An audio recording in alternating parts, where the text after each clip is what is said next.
All right, I think it's time for us to call the meeting to order. Let me maybe just start by introducing all the speakers on the panel that we have today. Yeah. We'll start with my left. We have Professor Dennis-Kenji Kipker from the University of Bremen. He's an expert in cybersecurity law from Germany. And I have on my right Professor Amal, who's executive president for the AI movement, the Moroccan International Center for Artificial Intelligence, Morocco. And then on my far left would be Ms. Nushin, who is senior security researcher, global research and analysis team from Kaspersky in Australia. And of course, on my far right, last but definitely not the least, Ms. Anastasia Kazakova, Cyber Diplomacy Knowledge Fellow from Diplo Foundation, flown in from Serbia. And myself, I am Jeannie Sujin Gan, Head of Government Affairs and Public Policy for Asia Pacific, Japan, Middle East, Turkey, and Africa regions from Kaspersky. Today's workshop is titled Ethical Principles for the Use of AI in Cybersecurity. And of course, by way of a background and setting of the context, we basically are currently witnessing a rapid development of AI around the world for some time now. And it really has the potential to bring many benefits to the world, as we have all probably experienced on a day-to-day basis, including enhancing the level of cybersecurity. AI algorithms help with rapid identification and response to security threats and automate and enhance the accuracy of threat detection, for instance. And this is something that we experience in Kaspersky because we are a cybersecurity company. But of course, while numerous of these general ethical principles and foundations for AI have already been developed by various stakeholders, for example, in 2021, the UNESCO actually adopted the recommendations on the ethics of AI. However, the growing use of AI and machine learning components actually in cybersecurity makes ever more urgent the need for ethical principles of AI development, distribution, and utilization in this domain. Due to the particular opportunities, but also risks of AI in cybersecurity, there is a need for a broad dialogue on such, specific ethical principles, which we felt, today is a good opportunity for us to sort of discuss that. And also for this reason, we at Kaspersky actually has developed initial ideas regarding aspects that should be taken into account there. And of course, these will be discussed in today's workshop. So just to sort of run you through the structure of the workshop and what we plan to do in terms of our agenda today, we're going to start in a moment to run some survey with our audience today, including those who have dialed in online, with 2 poll questions, which I'll ask my colleague Johan to pull out in a moment, followed by, some our speakers being asked a first round of questions, and then we'll take some questions from the floor as well. And before we end the session today. So I promise, our panel of speakers are really experts in their respective domains, and put together, we're going to expect some very good discussions. So without further ado, let me just invite Johan, who is joining us online, and we should be able to see him, to run the first online poll question. Yes, Johan, we see you. Thank you. Yeah, I started the poll. Yes, and we can hear you too. Very good. So the first question Johan will put up is, in your opinion, is the use of AI in cybersecurity more likely to strengthen or weaken the level of protection? In your opinion, is the use of AI in cybersecurity more likely to strengthen or weaken the level of protection? And of course, we have got options for our people who are participating in the poll. Of course, the first option is that it will strengthen protection. Second, it will weaken protection. And the third one is, in the name of democracy, we allow you to say you don't know. So let's just give this a moment, and I will wait for Johan to, looking good. Okay. In your opinion, is the use of AI in cybersecurity more likely to strengthen or to weaken the level of protection? I think we've got 62% who have said that it will strengthen protection. Let me just write this down. 20% say that it will not, it will in fact weaken, and 20% have exercised their right to say that they don't know. That's good. And I think this is something that we will flesh out in a little bit with the presentations from our speakers. I would also want to just invite Johan to put up the second poll question. I think we're ready to close this poll. Let's pull out the second poll question. We only have 2 to start off before we get into the panel discussion, so let's call up the second poll question.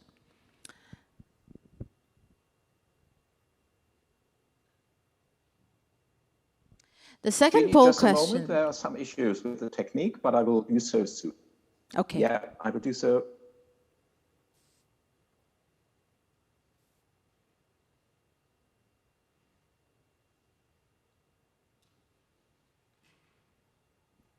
The second poll question is, what should prevail? Yeah, we see it. Thank you.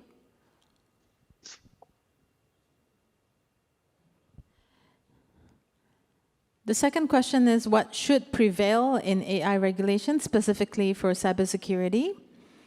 Of course, the answers include, number 1, it should be regulated as heavily as generative AI. Second, there is no need for regulation.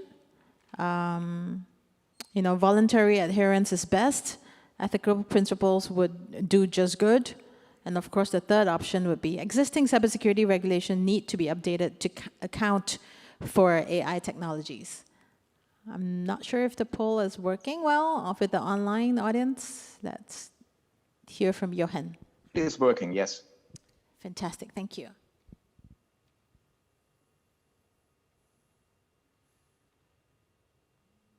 I will wait some further seconds and then I will end poll. Thank you.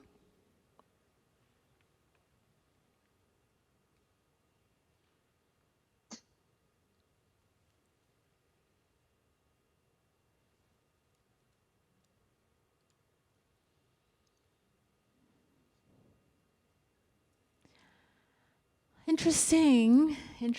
What should prevail in AI regulation specifically for cybersecurity?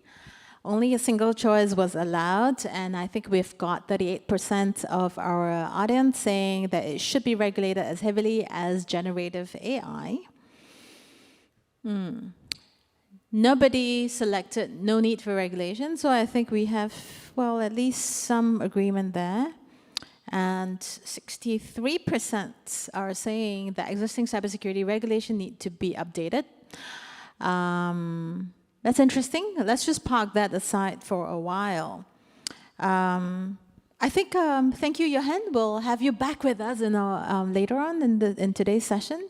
We can close the poll. Thank you, Johan. Now, I think I'm going to be, opening up some questions later on to our panelists, but I would first call on Nushin to perhaps, she's got some slides for us also, some slides, yeah. And I'll just invite Nushin to please deliver some short remarks, her impulse speech on opportunities and risks of AI in cybersecurity and what ethical principles she feels should be developed to promote the opportunities and mitigate the risks. Nushin, please. Okay, thanks, Jenny. I'm not sure if the slides, okay, great. So as my colleague perfectly stated, and most of the audience agree, AI, and in particular machine learning, has actually helped to strengthen cybersecurity in a lot of ways. We have been using machine learning techniques in our products at Kaspersky for a long time, so it's not something new for us.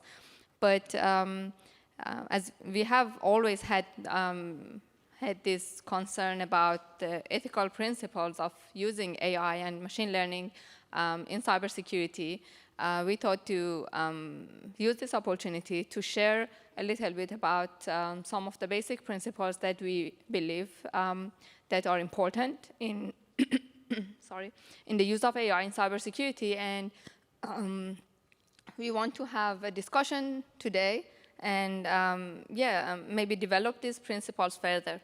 Let me start with the first principle. So the first one is transparency. We believe that it's important, and it is the user's right to know if a cybersecurity solution has been using AI and machine learning, the companies, the service providers need to be transparent about the use of AI. We have a global transparency initiative, and as part of this initiative, we have transparency centers in different countries in the world, and the number is actually growing. We are opening more centers. In these centers, stakeholders and customers, enterprises, they can go and inspect and visit the centers and look at the code of our products, including how AI and machine learning has been used in our products. So we commit to being transparent and making sure that users know and consent to their data and their contribution to our network is transparent to them, and they are aware of that machine learning techniques are used in the products. Number two, safety. So when it comes to the use of AI and machine learning in real world, there are actually a lot of ways that these systems can be misused by malicious actors to make them make mistakes deliberately. So there are various techniques that the attackers can use to try to manipulate the outcome of machine learning systems and algorithms. That's why we believe that having safety of the AI and machine learning systems in mind is very important.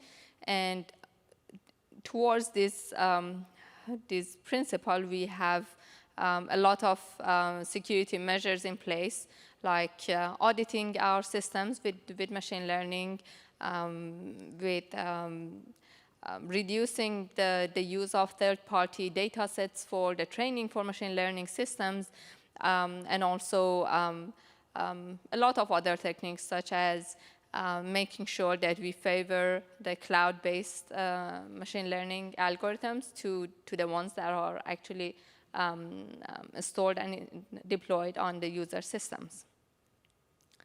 Number three, human control. So we all agree that AI can help a lot in a lot of areas in cybersecurity. For example, in improving detection of malicious behavior, in anomaly analysis, and so on. But when it comes to sophisticated malwares, especially with advanced persistent threats, it's very important to understand that these type of malwares, they mutate, they adapt different techniques, encryption, obfuscation, and so on, to actually bypass machine learning and AI systems. Because of this, we always have human control over our machine learning systems. And we believe that it's important to have an expert that has good knowledge and understanding and is backed by big data set, big data of cyber threats to supervise the outcome of machine learning algorithms. That's how human control has been always there for the systems that we use machine learning for. Number 4, privacy. When we talk about big data and data from cyber threats, it always comes with some sort of information that can be considered as personal identifier data. So we believe that it's users' right to have privacy on their personal data. That's why we have a lot of measures to make sure that the privacy of users are considered when it comes to machine learning algorithm and the data that is used to train these algorithms by many ways, like pseudonymizing, anonymizing, reducing the data collection from users, removing personal identifiable information from URLs or other data that is that comes from user systems. Number 5, develop for cybersecurity. So as our mission to create a safe world, we are committed to only use and provide services that are that work in defense. So along with this principle, we have the services that use machine learning and AI developed only for defensive practices. And we encourage other companies to join us in this principle too. Last but not least, that's actually why we are here and we have this discussion here. We are open for dialogue. We believe that it's only through collaboration between various parties and between everyone in the industry and in government sector that we can truly achieve the best result, the best protection for users and user data against cyber attacks and cyber threats. So that was it. Thank you.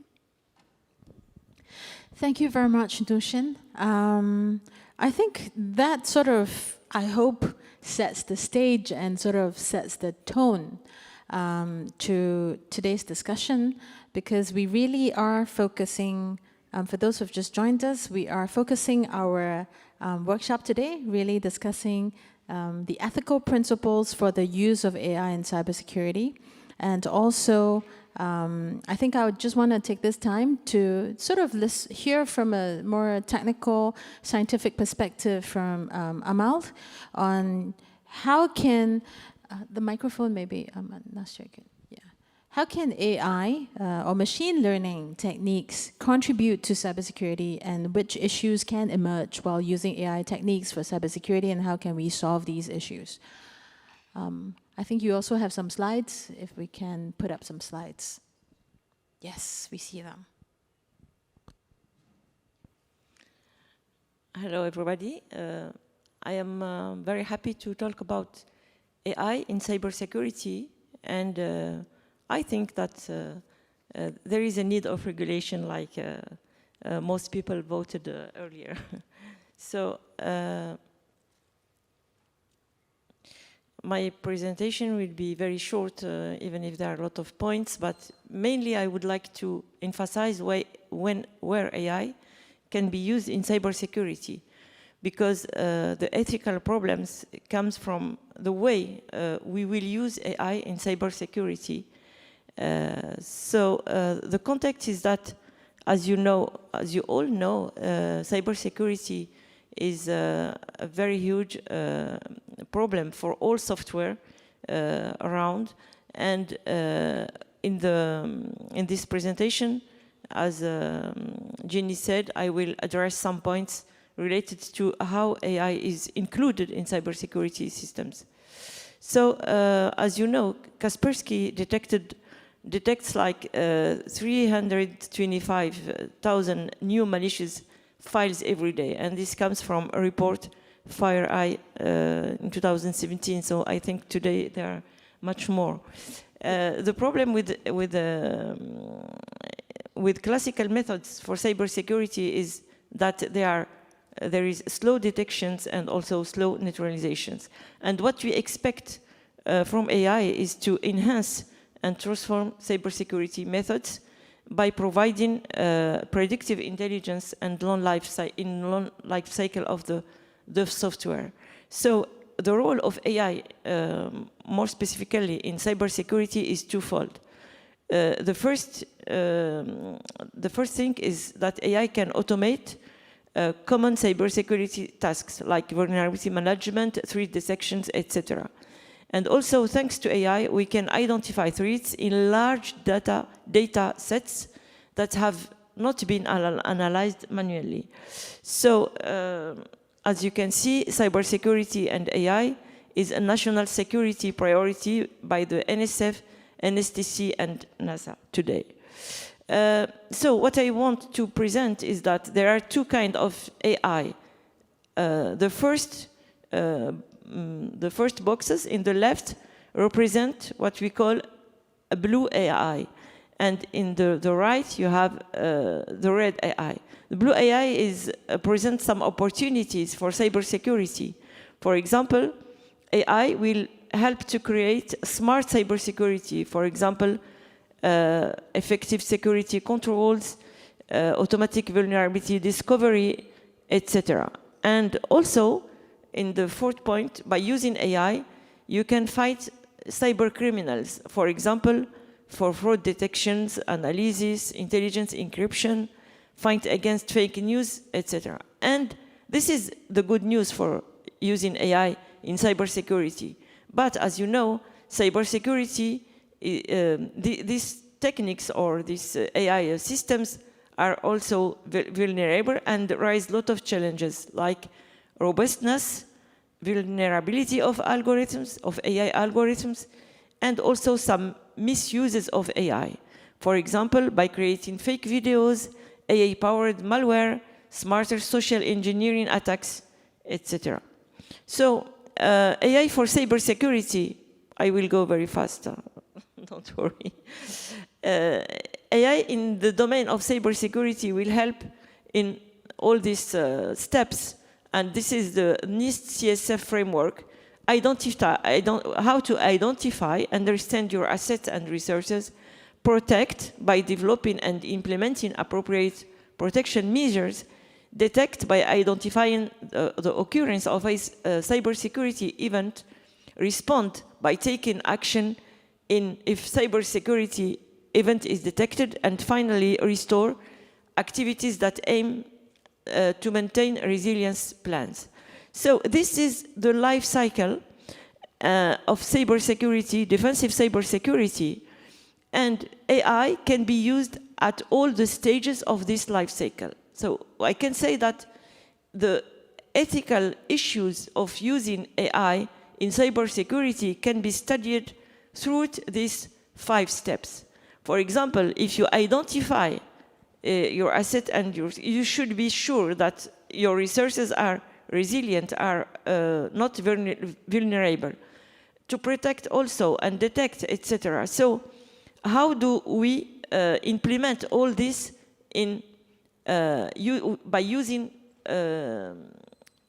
by using AI techniques? I will not detail all the phases, but for example, in identification step, we will use some tasks. If I address some tasks of cybersecurity like fuzzing, pen testing, etc., the techniques of AI that I will be able to use, and they are used in practice today, are deep learning, reinforcement learning, deep learning and reinforcement learning for classification of bugs, and also some NLP and methods of machine learning. This means that all the problems that come with AI techniques will be we will be found again in dealing with cybersecurity. So this is only one step, identification, and we can deploy. I don't have time. This is why I cut. But we can do the same for all these phases in cybersecurity. system.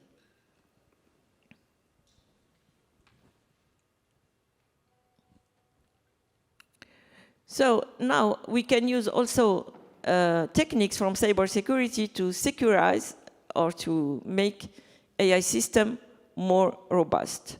And this is a challenge of RAID AI. Robustness, vulnerability of AI algorithms. For example, there are very well-known adversarial machine learning techniques that can be used to secure or to attack AI systems and algorithms. Also, this is why I say that adversarial AI attacks AI systems. AI cannot be made unconditionally safe, like any other technology. So we have to take care that our AI system used in cybersecurity will not be attacked by malicious attacks or something else. So this is a very famous example in computer vision we can use in, if you look at the pictures, they are similar, but the AI system will detect different things. It's just a question of changing one pixel sometimes in picture, and you can have a different output. For example, you have the right one, the left one, you can see a car.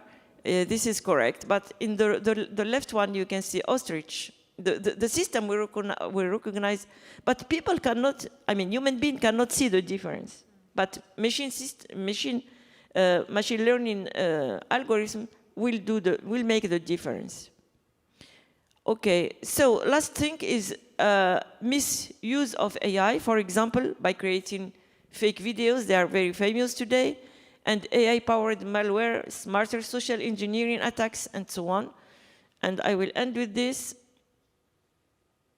So we know today that AI can create new kinds of cyber attacks for phishing, cyber extortion, automated interactive attacks, etc. For example, using generative AI in cyber extortion is something very, very common today. So the need of regulation is crucial. I mean, it's very important. We inherit all the problems, the issues coming from software, but we have also some very specific problems for cybersecurity domain, and AI will bring major ethical and regulatory challenges also in cybersecurity. So my conclusion is that I agree we need ethical and regulatory consideration for cybersecurity systems. Delegations of control, we have to find a consensus between human total control and total autonomy of AI systems. Delegations of control will be granted with this sole objective and not towards total autonomy of the AI in cybersecurity. And cybersecurity actors are still looking for an adequate legal basis to conduct their daily testing practices for privacy and data governance, for example, in cybersecurity. Thank you for your attention. Thank you very much. That was wonderful. And I'm madly taking notes because I'm going to have to synthesize all of this. But before I do so and really do a full-on, panel discussion with perhaps some questions from the floor, I'd like to just pass the time over to Anastasia, who will be talking with us, about some of the current trends and reflections on AI policies, in particular in the field of cybersecurity, maybe an impulse statement by Anastasia on the chances and risks and the value of ethical principles. Thank you very much. It's a pleasure to be here. I represent the civil society organization. I work on a policy before I work in the private sector. As cybersecurity expert, also focuses on the policy. And in my current work, we will also discuss with the multi-stakeholders how the cyber norms for responsible behavior could be implemented. And while we are not solely focused on AI, we largely focus on the norms for responsible behavior in the context of international security and peace, in the context of overall cyber stability, AI policy is definitely getting more and more attention. So thanks so much for the previous speakers. I think we've seen indeed that AI already entered the world of cybersecurity, I think quite many years ago. It helps to enhance detection, it helps to collect intelligence for better analysis of the cyber threats, and I think many, if not all, cybersecurity companies these days, especially advanced companies, do apply to some extent AI in the methods how they deal with the threats and what the intelligence they produce for the customers. The big question though, how does it work? What kind of a data do the companies use for this? How actually the AI, which still quite unknown for many even who develop AI in terms of the mysterious black box, what happens there? If it makes decisions, how it made a particular decision. So all these really important questions, I think one of the key fundamental challenges that not only on the minds of the policymakers, but on the minds of the users, but also on the minds of those who develop AI and AI-based solutions. And in this regard, yeah, the human control and retaining human control, I think all the speakers have said already, it's really fundamental. AI should not be autonomous because we cannot allow something that we don't know exactly or completely to allow it to somehow make so much big impact on our human life. And we see that humans are afraid of this, right? But even though the policymakers already have started talking and discussing how to make AI more predictable, transparent, ethical, the question is still if, okay, we retain the human control, we give back the control to humans, those who develop, who sort of academics who would like to see what are the algorithms are used there. The question is still quite challenging. How this control will be split up between actors and which actors would be sort of on the table, who would in the end retain the biggest control among humans? Would it be the developers of the AI or the policymakers of the academia? How to ensure that actually the data that has been collected on a massive scale for the AI is not monopolized by one actor or just a few actors on the market? How to make sure that academia, again, civil society has access to analyze what kind of a data and under which policies, which processes it's been used, and that data protection, security are properly mitigated. So these are really, I think, open questions. It's really difficult questions. They are very contextual questions. If we speak about the AI in terms of the impacts for society, for economy, for security, for international security, all of these questions will be, I think, decided on the particular context, and it's really important, and it's really challenging, therefore. One of the other challenges, I think, in all the emerging policies or even the regulations to make AI more transparent, more ethical is, of course, to define AI. There's, I think, no universal definition so far what the AI is. And the policymakers, I think, have really struggled to carefully scope future laws to pin down what AI exactly entails in a particular context. So one of the aspects that's really important for policymakers and for legislators to make sure that the laws focus on the outcomes and expectations, but not the technology itself. It will help actually to make these laws more future-prone, and it will focus on what actually concerns people. People, I think users, we as just ordinary users, we don't want to know how the code is written for that. We do want to know how this code will impact our lives, how this will impact our security, how this will impact our jobs or the community or society or the broader scale. The other aspect that I also wanted to mention that even though currently we cannot, I think, name lots of policies or regulations narrowly in the field of cybersecurity in terms of AI and cybersecurity. And here I would actually agree with the audience that participated in a poll. And I think most of the people said that it's rather the existing cybersecurity regulation needs to be strengthened rather than new regulation only on AI and cybersecurity needs to be developed. And I agree with this. I think that it's really important to see broadly and more on a horizontal level how AI is a one more technology, is a one more piece of code in the end, even though it's really complicated, fascinating, and it's difficult piece of code. But still, how it actually produces, which impacts it produces for different stakeholders. And in this regard, they are already emerging in existing laws to regulate the security of data in particular contexts, to regulate the security of the critical infrastructure, and so on. And AI, I believe, complicates the picture, but doesn't require a new approach from scratch. So yes, it complicates a lot the current picture, and it requires innovative, probably discussions. But still, we need to look again at the impacts what the technology gives to us.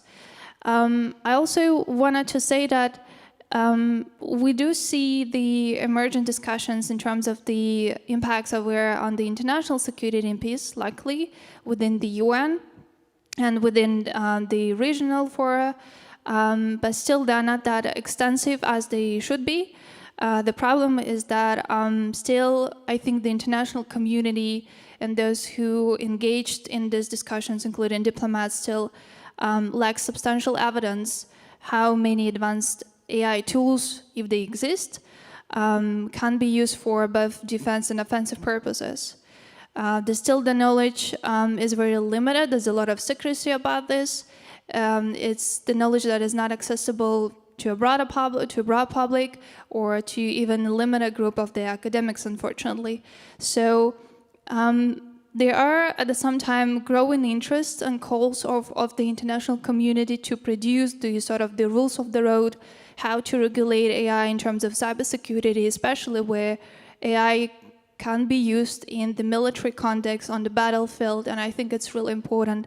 But hopefully we will see more probably dynamics, but so far, again, I highlight to have these discussions more evidence-based and more substantive, we need to understand what kind of the tools already out there, and to increase the transparency in terms of the different types of the actors that are involved in cyber activity.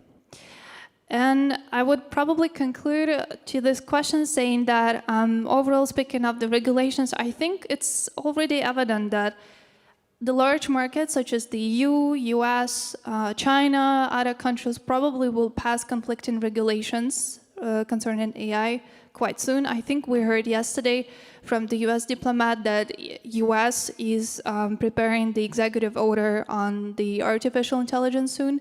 And the G7 leaders, they also have committed to establish a set of the guiding rules for the AI. So we see the appetite to actually split, to define the roles. Who will have the ultimate power to define the impacts of the AI in the future? Will it be the governments? Which governments? Will it be the vendors, the companies? And how to make sure that it's just the one or a few companies? The problem is that if it happens, and if more fragmentation happens in this field, how it happens overall in cybersecurity and in cyberspace, unfortunately, it will make, I think, less opportunities for different communities to truly benefit from learning what the AI could bring to us as the international community, as a society.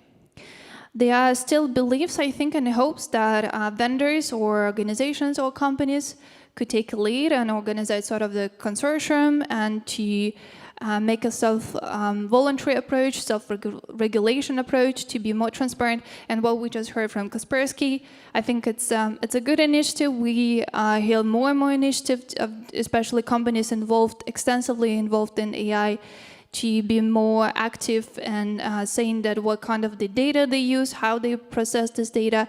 And I think there's still a hope, optimistic hope, that if this conversation continues, probably a bottom-up approach would lead, and in this regard, there will be more opportunities to avoid the risk of conflicting laws, of the fragmentation in this field, and probably to make sure that still the access to this technology, to the research, to the discussion will be much broader than just, within the borders of one particular country of few countries. But I think that still there are open questions. There's many open questions, and to some extent, all the emergent policies try to address this. In terms of the result, to what conclusions we will come, I think that's an open question. So let's see how humans will be optimistic or pessimistic solving this. Thank you. Thank you, Nastya. I would just want to finish off this, preliminary round of remarks with inviting Dennis to sort of speak about, can AI be legally regulated at all, given the current political and technical difficulties with the AI Act in Europe, for example, and aren't we destroying innovation through through over-regulation? So maybe I'll just hand the time over to Dennis. Yeah, thank you very much, Jeannie, and thank you for the possibility to speak here today. As a professor for cybersecurity law, I definitely have a legal perspective on the whole topic. And in regulating AI, we definitely need to draw a clear line, as it was already noted by the previous speakers, because we are not talking just about general AI regulation here, but about a very specific use case. And that means an example, just a slice of a broad use case scenario. And in my opinion, AI and cybersecurity are two topics that have already come together a long time before use cases like generative AI became public in the recent month. And for example, AI is used with regard to cybersecurity in automated anomaly detection in networks, and I already wrote some publications about that 6 years ago. And this, of course, begs the question, regarding this very specific use case, do we need a special AI regulation for cybersecurity in the future? And my answer with regard to that is quite clear. I would say no.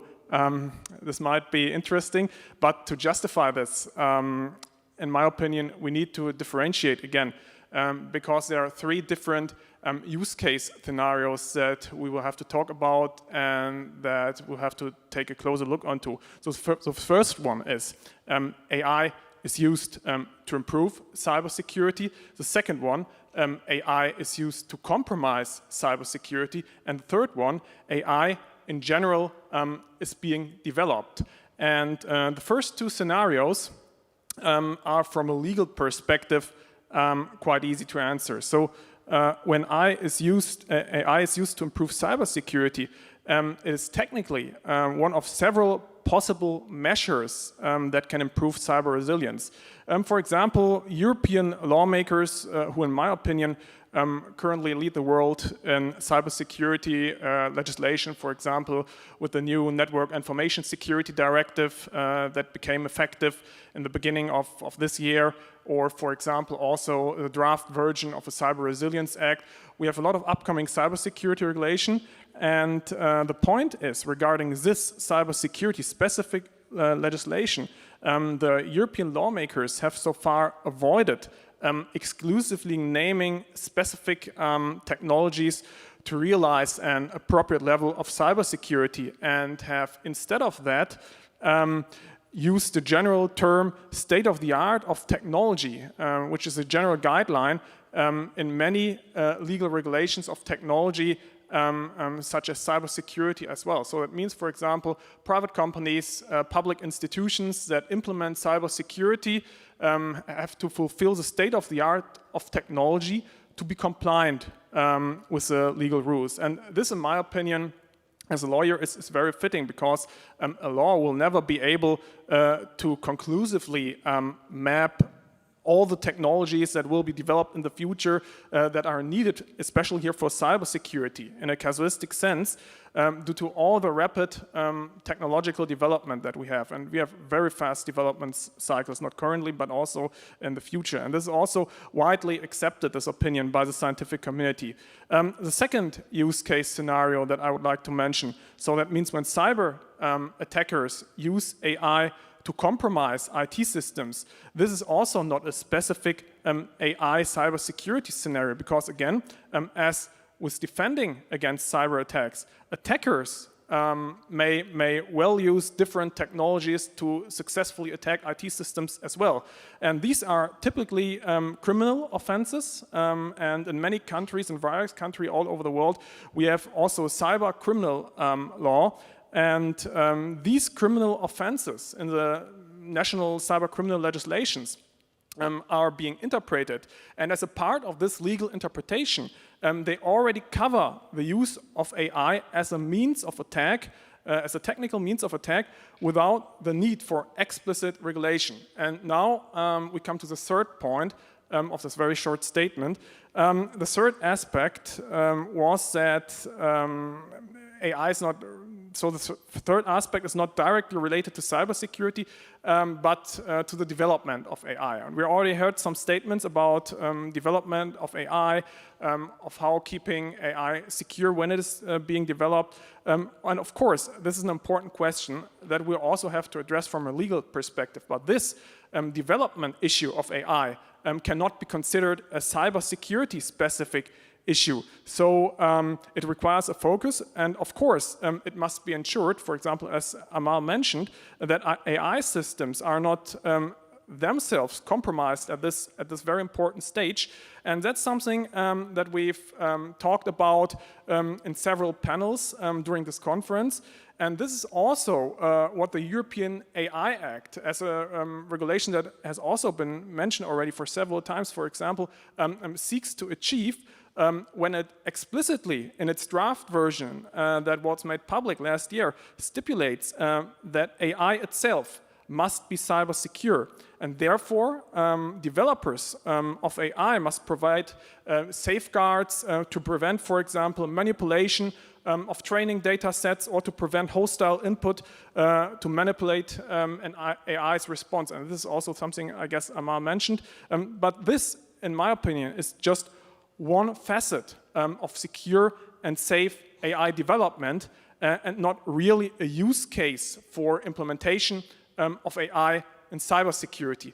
So to come to a conclusion as a result, in my opinion, the regulation of AI and cybersecurity must thus clearly differentiate between scenarios in which AI is only one of several possible technical means, and the regulation of AI specific risks themselves. And I think this is an important point which has to be taken into the policy debate and into the future legal debate as well. Thank you. Thank you very much, Dennis, for that. So I think so far what we have heard, beginning with the ethical principles that were sort of put forward by Nushin, on transparency, safety, human control, privacy, defensive cybersecurity, and being open for dialogue have pretty much been also agreed upon in various different ways. First of all, of course, we heard from Amal about the framework, the 5 steps to defensive cybersecurity, the life cycle, identifying, protecting, detecting, responding, and restoring, which also, of course, sort of dovetail with various aspects of those ethical principles which were put forward by Nushin on safety, human control, privacy, and defensive cybersecurity. And then, of course, also we heard from Nastya about transparency, elements of transparency, as well as, of course, that multi-stakeholder cooperation perspective to things, amongst other things, of course. And of course, Dennis had also highlighted some of the limitations of regulation and the need for some ethical principles that overlay. And we'll talk a little bit more about all of these in a short while. But I thought I wanted to take this time to open the floor to some possible questions, because otherwise I am going to ask a round of questions. I see that there are no, I'm just gonna ask Johan if you have got any questions from the online participants. Otherwise, I would be quite ready to launch into my round of questions. Yes, there is a question there in the room. Can I just ask you to take the mic? Yeah? You have a, okay.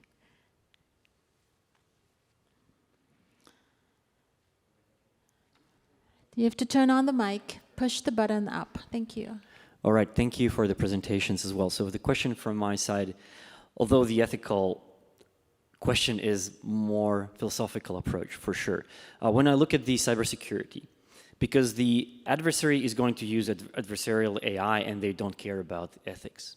Now, for us to defend, and I see that detection might be where we might imply the ethical approaches, but when we are talking about response, especially about active cyber defense and engaging in responsive actions, implying ethical AI to counter an unethical adversarial AI actually might put us in a disadvantage. Maybe I would like to hear your approaches or your thoughts on this as well. All right, maybe I'll ask Nastya to take that question. Thank you for that question, first of all. That's a good question. I think this question already exists before the AI, right? Overall, if the organization that been is attacked, if the organization has the right, and if it has a possibility, if it's still the organization has the right to hack back, right? There's all discussions of the hackbacks, if they're legal, if they're lawful, if they could be legitimate a particular situation.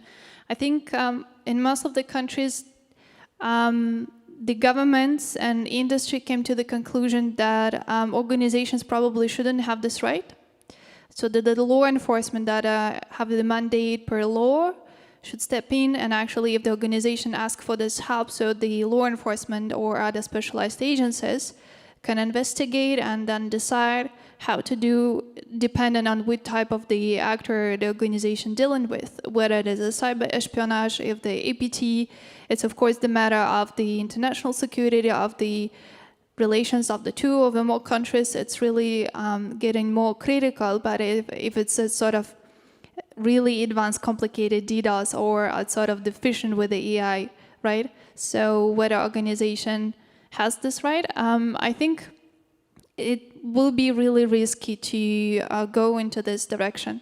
But overall, as you said, it's a really philosophical, how we would define ethics in this regard, and why we as good actors need to be ethical, while a lot of bad actors that behave unethical. Well, again, I think it's a really risky conversation that might take, because we need to define what's our goal. Our goal is to enhance sort of security for all, so sort of optimal collective security, and our goal is to enhance stability. Whether if us as a good actors behaving unethical to protect, even to protect ourselves, is a part of the security and stability in the end, I think not likely. So we still need to, well, abide to international law, domestic law, national law, and overall sort of the rules to make sure that if there's a bad actress that acting as a bad actress, we stay on the side where we do understand the limits of our actions. But I don't want to conclude on a pessimistic note, but still on a hopeful note. The challenges that we see in the cyberspace, they of course getting more and more sophisticated, and it's not purely technical thing, right? And this is what makes it really difficult. If that's technical, so the technical people will solve it.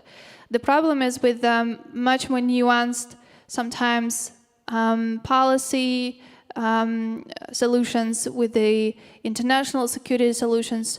So in this regard, I think we need, as a humans who try to protect ourselves, be, I think, even more creative. Yes, that's difficult, but we have to do so. Be creative in terms of focus on what we already have for centuries. It's international law, again, it's the national law, but also be creative how the new types of responses could be developed in this regard.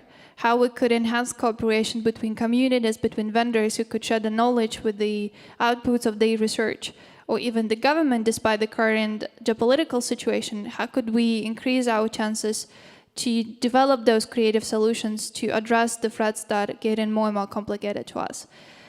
Again, that's difficult, but I think there's a lot of hope that it will be developed more and more, because I think we all want in the end the security for us all.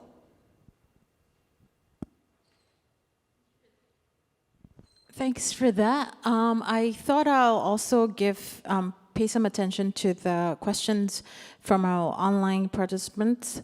There was one question from Yasuki Saito, and I think I'd like to ask Nushin to take this question.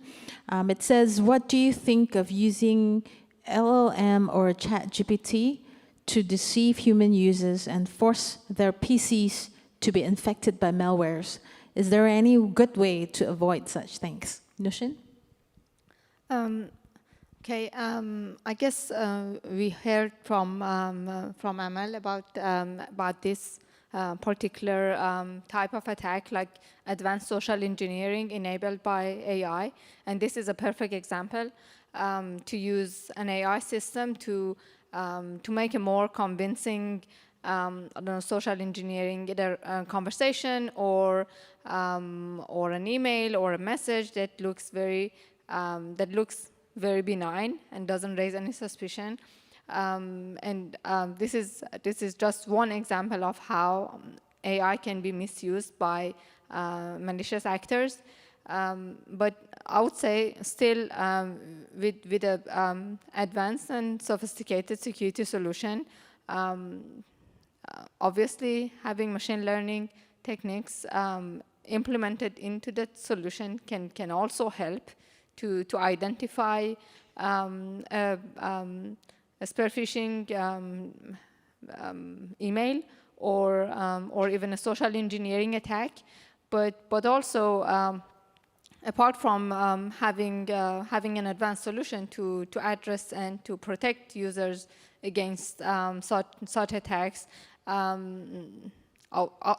would say that talking and raising awareness about such attacks, because I'm sure that the attackers, especially with the use of AI, they can bypass a lot of services. It's much easier. It would be much easier to understand if the victim was the target environment is, how the environment is, what are the softwares, what are the security measures in place in their target environment, and try to figure out a way to bypass that. So I would say something to complement an advanced solution would be just education for common users and also for employees in organizations to understand the risks and understand how AI can help in making a more convincing like conversation or a more convincing spear phishing email, and yeah, make sure that users are aware and they don't fall victim. Thanks for that. So I think just taking stock of what we have so far, yeah, from the poll, from the survey results, and also from the discussion, I think first of all, what we're hearing is that obviously AI and cybersecurity has produced a lot of benefits, right? And we can't run away from the use of AI in cybersecurity. But second of all, of course, it comes with costs, right? There are impacts, there are unintended consequences. And just now, Amal actually brought up some statistics from Kaspersky several years ago about the number of new malicious files that were detected on a daily basis. And just thanks for bringing that up. I thought I could also give an update on the statistics. As of today, actually, Kaspersky uncovers and finds on a daily basis more than 400,000 new unique malicious files every day. And that's astounding. And when I talk about unique malicious files, we're talking, about maybe one malware that infects 10,000 computers, let's just say. That's not counted as 10,000. That's counted as one if it's the same malware. So if we're here, all of us sitting here in this room for an hour and a half for this workshop, we're essentially talking about what? 27,000, 30,000 new unique malicious files uncovered by a single company like Kaspersky. So that's astounding. So there are costs and there are benefits, to the use of AI in cybersecurity that we need to be concerned about. And that brings me to the third point, which is that, which is the reason for our discourse today that we're having, what we're all talking about. And we discussed then what's the role of laws and regulations and all that, right? And then we also hear that, we then start thinking about not just regulation, but what exactly are you regulating? And why are we regulating? And then we also hear discussions about conflicting regulations, which are beginning to surface, right, globally.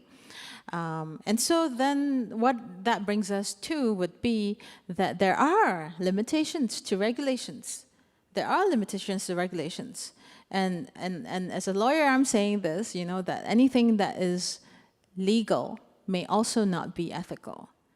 So do we then, take a step forward and then start thinking about ethical principles beyond just legal frameworks?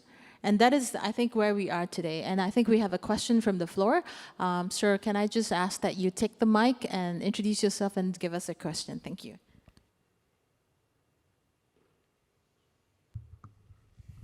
Hi there, this is Maarten Botteman. I've been talking with the DC IoT today as well. And one of the complexities that comes up when you have talk about AI and cybersecurity, I agree with what has been said, but a complication is that security will require identity. And I can see specifically with AI that has a dual impact. One thing is that data, thanks to AI, become even more often personally identifiable than before. But the other thing is that AI can also help secure, as has been pointed out, but maybe also with the identity factor. So how do you deal with the dichotomy between identity need in the future going forward? There's no way around it. At the same time, also privacy. And this is part of your legal considerations, of course, as well, and ethical.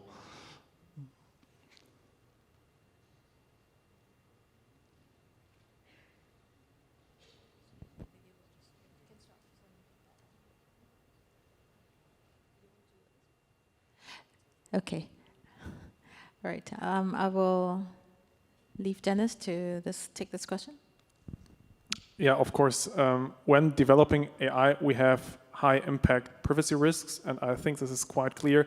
From the European Union perspective speaking, we have a general data protection regulation, which addresses the use of personal data, also when AI is being trained.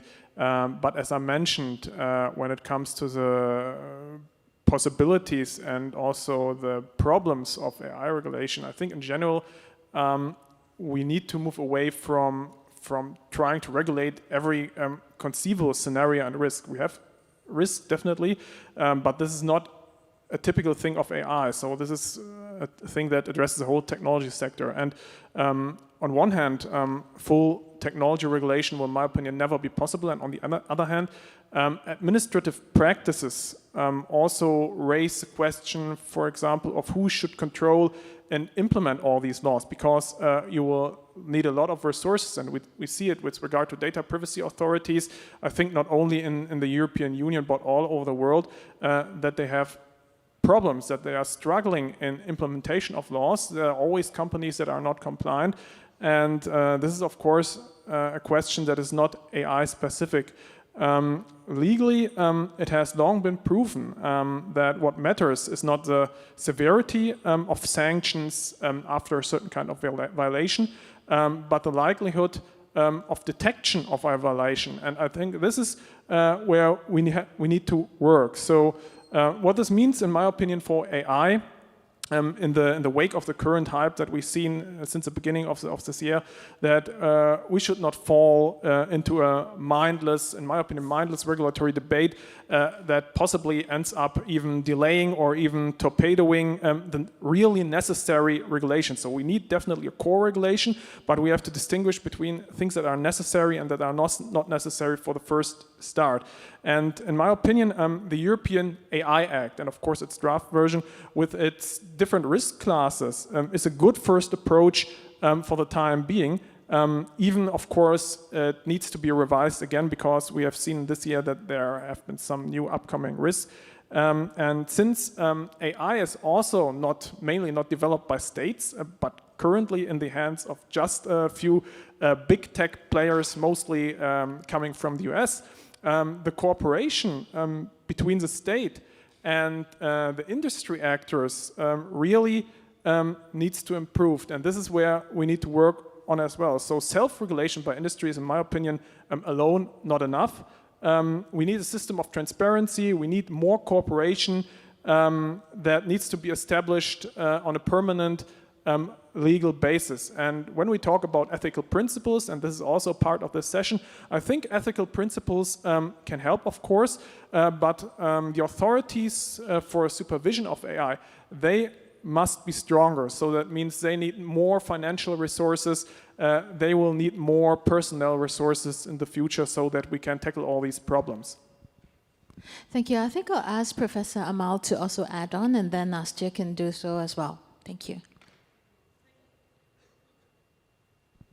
Thank you for the question. I'm trying to answer the question about identity and security.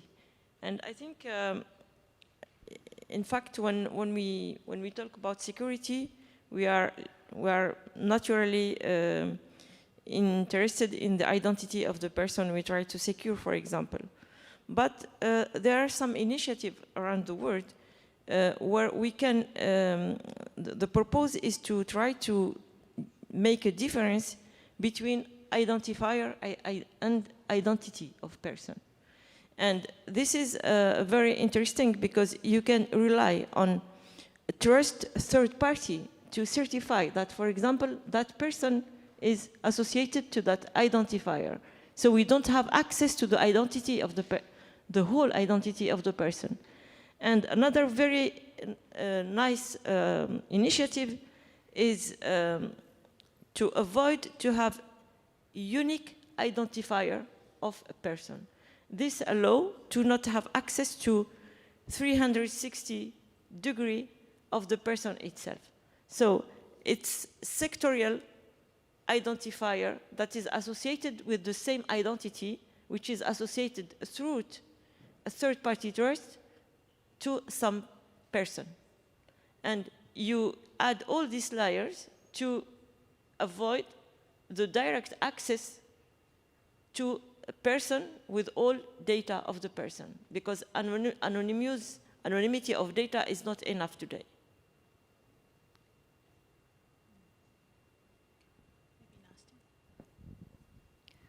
I don't know if this already answers your question, but I'm also curious to know what you think as well. That's the question that you ask is really, well, they are very specific, but they're really critical, of course, and I would probably say not the most popular opinion, but I believe that regulations are not the only solution. Quite often, I think regulations could be really slow and not that effective to address the challenges that we face, especially with AI. We still don't know how the AI will impact us in a week.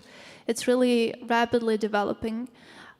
So while regulations are important in terms of the nudge developers, manufacturers of the products, tech companies to move in the right direction with the legal and the regulatory action, sort of to put the incentives, right incentives on the market for them, I still believe that the industry has the capacity and has the ability to do lots of really important things without policymakers and regulators being in the room. So for software, there's a lot of initiatives going on, sort of the software bill of materials, SBOM.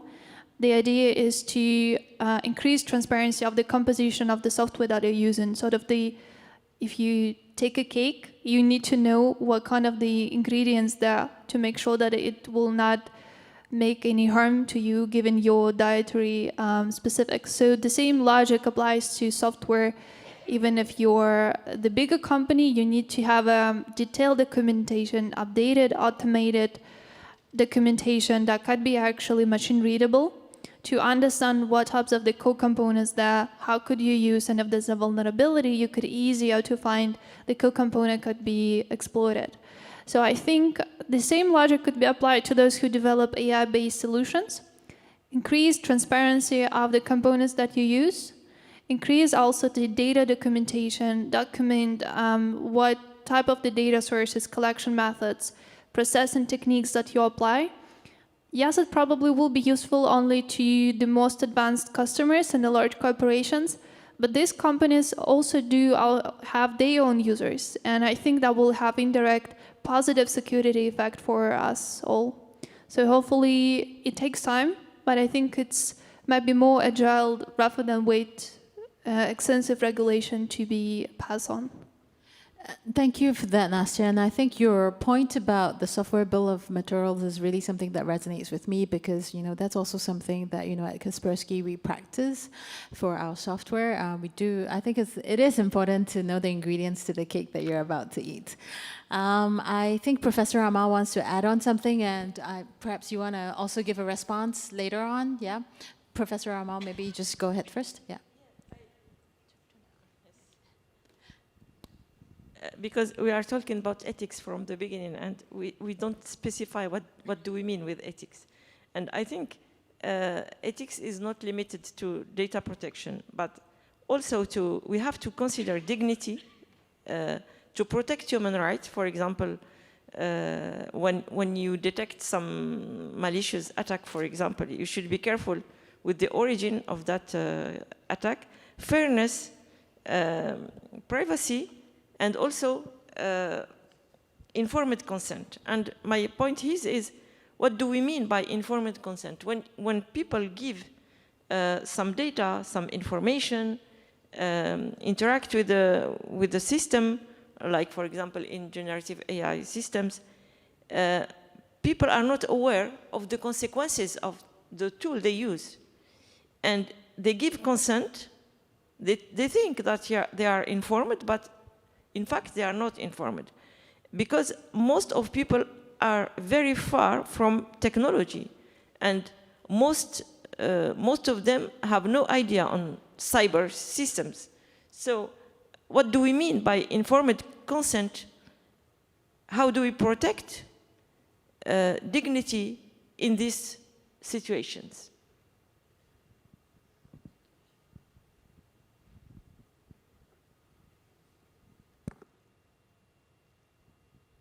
Yeah, thank you for that. What we ended up with, it's not emotions, it's just my throat dry. What we ended up with this morning in the discussion was very much that, of course, legal isn't enough. Legal is the last resort in a way. Whereas we've been talking a lot about privacy and security by design, I think it's important to realize that in AI context, that is an extra challenge.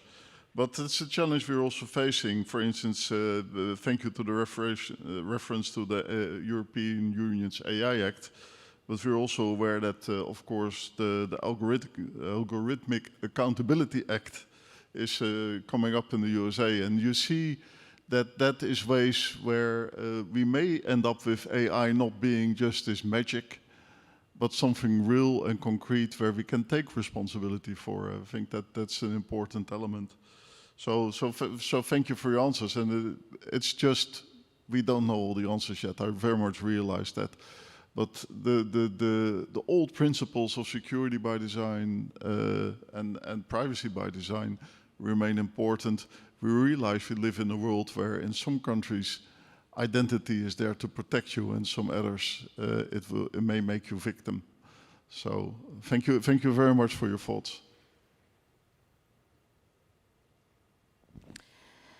All right, thank you for that. I think I am going to I'm mindful of the time. We have about 11 minutes left, and I'm trying to economize the time left that we have, because not forgetting that we also still have one more survey for our online participants before we conclude today's discussion. So I sort of just want to go down the row and maybe begin with Nushin. It's the same question for all our speakers, actually. So I'm going to ask the question for each of you. Maybe just try to keep your remarks short, 1 minute, 2 minute max. Yeah. Which are the two most important principles in your view that definitely need to be followed in cybersecurity? The two most important ethical principles. Yeah. That's actually a very, very good question. The two most important principles for me, I think that there are the two main points that's been discussed more than other principles today. So first one, transparency. So being transparent to the users and also to the rest of the community and world, what we do with the user data and how we implement detections and how we protect users, be it through a machine learning technique, an algorithm, or more like traditional ways. And the second one is obviously privacy. We are in cybersecurity industry, and we deal with targets and victims of cyber attacks. For us, it's one of the most important aspects to protect users. And obviously, if we don't take care of the privacy of user data ourselves, it doesn't make much sense to try to protect them from cyber attackers, right? So I would say transparency and privacy for me. Thank you very much, Nushin. I'll just go down the room for Dennis. I'm secretly hoping you will touch on some other principles, but that's of course the democratic. Yeah, that's really a difficult question. So to make a long story short, as a scientist, I can say that even with paradigmatic events like AI, we should move to the level of factual argumentation. So this is something I mentioned several times also in my opening statement. We do not eliminate problems just by regulation alone. This is, in my opinion, an illusion.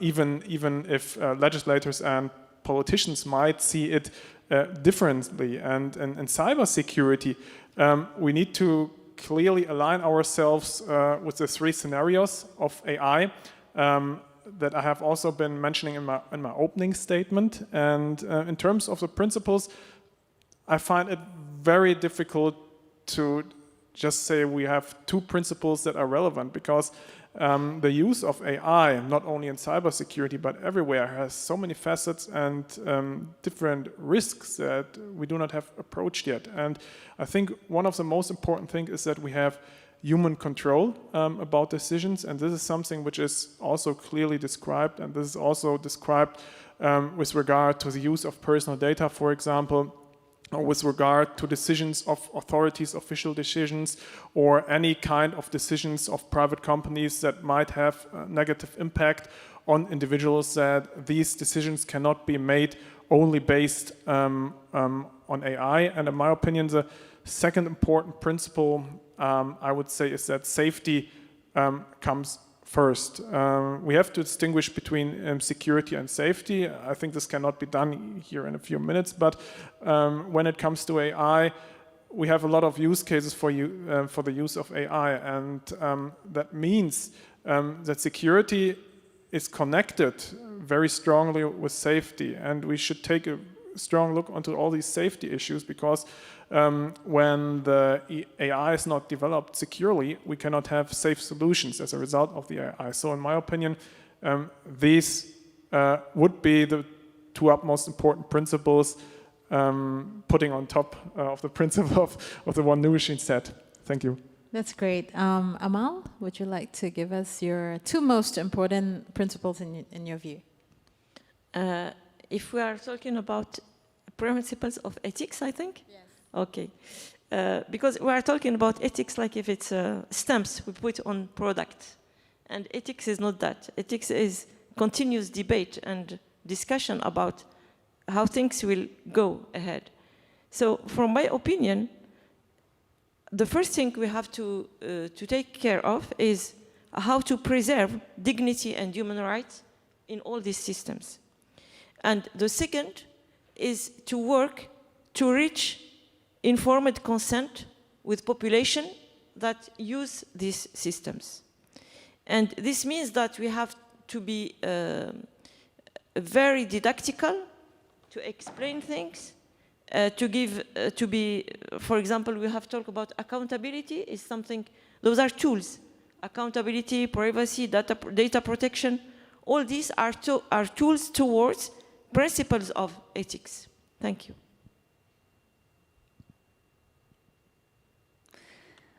So I guess I'm also expecting to answer this question. I think none of these principles alone do help to us as a users or as a overall sort of those who live in cyberspace to have sufficient degree of security, right? Transparency alone, well, we know about the particular technology, what type of the code it's used and all of that. We do have the policies, but what actually, how can this help us to be more secure and feel more sort of secure and stable in cyberspace? So none of this principle alone actually helps to achieve what we want to achieve, but altogether and many more could increase our actually chances to have this optimal security. But overall, I think we as humans need to be guided with the principle that we should avoid produce harm to each other, to others, with any type of technology, and AI is, of course, no exception here. Thank you for that. I think my secret wish sort of came true, and everyone sort of touched on the different principles. But now I think it leaves us to sort of hear from our online audience as well. I'm just going to invite my colleague Jochen to pull out the final survey question, because I think it'll be interesting to hear what we have from the online audience. Basically, the question is, please mark from 1 to 6, because we have 6 ethical principles. Please mark from 1 to 6 the significance of each ethical principle of AI use in cybersecurity. 6 being most significant, very, very, very significant, and of course 1 being, well, to you, the least significant of all 6. But I do agree with Nastya, so everything sort of comes together. It's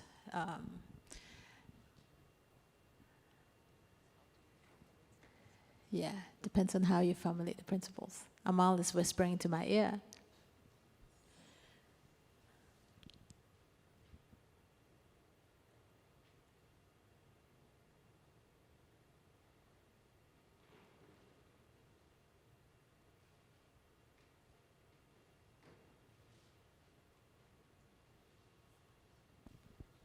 Let us wait some further minutes, seconds, please, for the poll.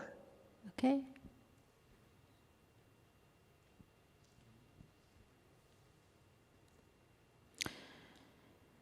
In the meantime, I just thought I'd like to say, what are we going to do about the ethical principles that are in, well, currently in the sort of draft proposals stage, right? So today, we have heard ideas that were discussed. We have had some new suggestions that were made, and the proposals will be further developed. It doesn't just stop here. Of course, the goal is to develop a basis that can serve as a guideline for industry, for research, for academia, for politics and civil society, and developing individual ethical principles. So after this session, we will be publishing an impulse paper on ethical principles for the use of AI in cybersecurity, and it will also reflect the discussion results and will be made available for the IGF community as well. In addition, of course, the paper will be sent to our stakeholders to gather complementary feedback, and of course, Kaspersky will also further develop our own principles based on this paper and provide best practices for the cybersecurity industry that we're in. So now, thank you for putting up the results from the poll, Johan. So please mark from 1 to 6 the significance of each ethical principle of AI used in cybersecurity. I think we have... Johan, would you like to interpret these results for us? Because there are many colors.